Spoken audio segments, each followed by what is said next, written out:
calm but intense tone, looking directly into the camera. Have you ever felt the weight of someone's pure hatred toward you? Not just dislike or frustration. Hate. The kind that pulses like a dark storm in their whole being. Today we're going deep. Because facing that truth, that raw, uncomfortable truth, is where real freedom begins. Stay with me. Have you ever paused to consider what it truly means when someone hates you with everything they have? At first glance, it feels deeply personal, as if their hatred is a spotlight, exposing your flaws and mistakes. But what if I told you that this searing hatred often has very little to do with who you are? Think about it like this: inside every person, there's a complex landscape of pain, fear, and unresolved wounds. Sometimes those wounds are so raw, so unhealed, that they color the way that person sees the entire world, including you. Imagine carrying around a heavy, invisible backpack filled with stones. Each stone a past hurt, a disappointment, or a fear they never fully dealt with. Now, when they look at you, they project their pain onto you, blaming you for the weight they bear. Even if you never caused a single stone to be placed there. Their hate is not a mirror reflecting your true self. It's more like a cracked, distorted mirror showing their own shadowed reflection. They see you through a lens darkened by their own struggles, insecurities, and scars. And sometimes, when their inner world is chaotic and broken, that hate becomes a desperate attempt to make sense of their pain by blaming someone else, anyone else. This isn't about excusing their hatred or pretending it doesn't hurt. It does hurt. It cuts deep. But understanding this truth, that their hate is a reflection of their own inner turmoil, not a measure of your worth, can be liberating. It means you don't have to carry their hatred as if it's a truth about you. You don't have to let their pain become your prison. When you realize this, a powerful shift happens. You step out of the shadows of their hate and begin to see yourself with new clarity. You see the light inside you that their darkness can't touch. Their hatred stops being a weight you carry and becomes a signal that they are fighting battles you may never fully understand. And in that space, compassion can begin to grow. Not to excuse, but to release. This understanding is your gateway to reclaiming your power. You are not the sum of someone else's hatred. You are whole, you are worthy, and you are free. When you hold this truth close, you stop shrinking under their gaze and start standing tall in your own light. And that is where your true strength begins. Have you ever noticed how easy it is to absorb the pain and bitterness that others throw your way? Sometimes, their hatred feels like a heavy cloud hanging over you. Thick, suffocating, and almost impossible to breathe through. It's as if they're handing you a cup filled with poison, daring you to drink it. And for many of us, the hardest part is learning that we don't have to. This poison, hatred, resentment, bitterness, it's toxic. It can seep into your thoughts, infect your feelings, and slowly erode your sense of peace. But here's the truth. No matter how fiercely someone hates you, no matter how much venom they try to inject into your world, you have the power to refuse it. You can take that cup and push it away. This refusal isn't about ignoring reality or pretending the hate doesn't exist. It's about protecting yourself from what will hurt you most. Because drinking that poison, internalizing their hatred, only chains you to their pain. It doesn't hurt them. It only damages your soul. Think of it like standing on the shore while someone throws stones at you from a distance. You can choose to catch those stones, carry them, and let them bruise your heart. or you can let them fall into the water harmlessly at your feet. The stones belong to them. The poison belongs to them. You don't have to carry their toxicity inside you. Choosing not to drink this poison is one of the bravest acts of self-love. It's a radical refusal to let someone else's darkness define the light in your life. It's standing firm and saying, "I will not let your hatred become my sorrow." It's the moment you reclaim your heart from being a battlefield. And here's what's even more powerful. When you refuse to drink that poison, you create space for healing. Instead of bitterness taking root, compassion and understanding can begin to grow. Not necessarily for the person who hates you, but for yourself. For the part of you that deserves peace, kindness, and love. This choice doesn't make you weak or naive. It makes you wise and resilient. It means you are stronger than their hate. You are more powerful than the venom they try to poison you with. And every time you choose peace over pain, love over anger, you build a fortress inside yourself that no one can break.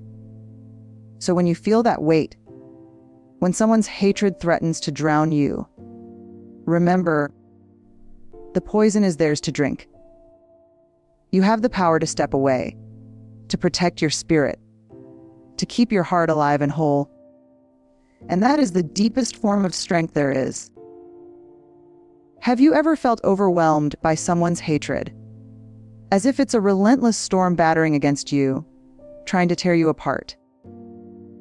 When hate comes at you full force, it can feel like you have no escape. Like you're standing in the middle of a battlefield, vulnerable and exposed. But here's the truth, you are not defenseless. You have something sacred, something powerful. That can protect you without causing harm. That something is your boundaries. Think of yourself as a magnificent castle, built stone by stone over years of experience, growth, and healing. Around this castle, there are walls. Walls not meant to shut people out forever, but to keep out the arrows that are meant to harm you. These walls are your boundaries. They aren't barriers born from fear or anger. They are acts of love and respect for yourself. Setting boundaries can feel uncomfortable at first. It may even feel selfish to say no, or to distance yourself from someone's hateful energy. But boundaries aren't about selfishness. They're about survival. They're about saying, I matter. My heart matters. My peace matters. And when you protect your heart, you give yourself permission to heal, to breathe, and to grow. Imagine those hateful arrows flying your way. Without boundaries, those arrows pierce through your skin and embed themselves deep in your spirit. With boundaries, the arrows hit the walls and fall harmlessly to the ground. You don't have to absorb every attack or take every blow. Your boundaries create a sacred shield, a space where your soul can remain intact, no matter how fierce the battle outside. Boundaries are not about building walls so high that no one can reach you. They are about choosing who deserves access to your inner world and who doesn't. They're about discerning when to engage and when to protect yourself. Sometimes, this means stepping away from toxic people or refusing to engage in destructive conversations. Other times, it means speaking up clearly and calmly about what you will and will not accept. This is not weakness. This is the ultimate form of courage, because it takes strength to say, enough. I will not let your hatred define me or invade my peace. Boundaries are a declaration that you are whole, worthy, and deserving of respect, no matter how much hate someone else carries. When you honor your boundaries, you reclaim your energy and your power. You stop being a victim of circumstances and start being the guardian of your own heart. And in this sacred space, healing can begin. You become more resilient, more centered, and more deeply connected to your true self. So next time you feel the weight of someone's hatred bearing down on you, remember your boundaries are your sacred shields. They protect you, honor you, and give you the strength to stand firm, no matter the storm. Pain is one of the most universal experiences we share as human beings. It arrives uninvited, sometimes as heartbreak, sometimes as betrayal, sometimes as the sharp sting of someone's hatred. It can feel unbearable, like a fire scorching through your very soul. But here's the profound truth that many don't realize: pain, as raw and devastating as it is, holds within it the seed of power. Imagine ache. Fire can destroy. It can reduce a forest to ash, leaving devastation in its wake. But fire can also clear the way for new growth. It burns away the old and the dead, making space for fresh life to take root. Pain works the same way. It can either consume you or become the fuel that drives your transformation. H. When someone hates you with their whole being, it hurts deeply. It shakes your foundation, tests your self-worth, and threatens to steal your joy. And yet, H. In the face of this pain, you have a choice. You can let it break you down, or you can let it build you up. You can sink into suffering, or you can rise into strength. Suffering is pain that you hold on to, that you let fester and grow. But power comes when you acknowledge the pain, feel it fully, and then decide to move forward anyway. The quiet ache. It's the courageous act of saying, this hurt is real, but it will not define me. This pain will not be my prison. Each painful moment is an invitation to learn something profound about yourself. H. Maybe it's a call to deepen your resilience. Maybe it's a challenge to grow your compassion for yourself and for others. Maybe it's a wake-up call, H, urging you to let go of relationships or patterns that no longer serve your highest good. Turning pain into power means transforming your narrative. The quiet H. Instead of seeing yourself as a victim of someone's hate, you start seeing yourself as a warrior of your own story. You step into the role of the hero who has faced the storm, been burned by the fire, but emerged stronger, wiser, and more alive. This transformation isn't instant or easy. It requires vulnerability, the willingness to sit with discomfort, to grieve, and to heal. It demands courage, the courage to stand in your truth, even when it's scary or lonely. And it asks for patience, and the patience to trust that the process of growth is unfolding even when you can't see it yet. But here's the miracling: every time you choose power over pain, you expand your capacity for love, joy, and peace. You become a beacon of light. Not just for yourself, but for everyone around you. Your story of turning pain into power becomes a source of hope and inspiration. So when you feel crushed by someone's hatred, remember this: their hate does not have the final word over you. Your response to it does. You are not broken. You are becoming. You are transforming. And in that transformation lies your greatest power. When someone hates you with their whole being, your first instinct might be to fight back, ache, to protect yourself with anger or distance. And that reaction is natural, because hate feels dangerous. It feels like a threat to your very existence. Quiet H. But what if I told you that the most powerful, most radical response to that kind of hatred isn't retaliation or withdrawal? What if the greatest strength you can wield is love? Ache. Love in this context isn't soft or naive. It isn't about ignoring your pain or pretending everything is okay. Ache. It's not about allowing mistreatment or lowering your standards for how you deserve to be treated. Instead, love here is a revolutionary act, a brave, sacred choice to break the cycle of pain and hatred.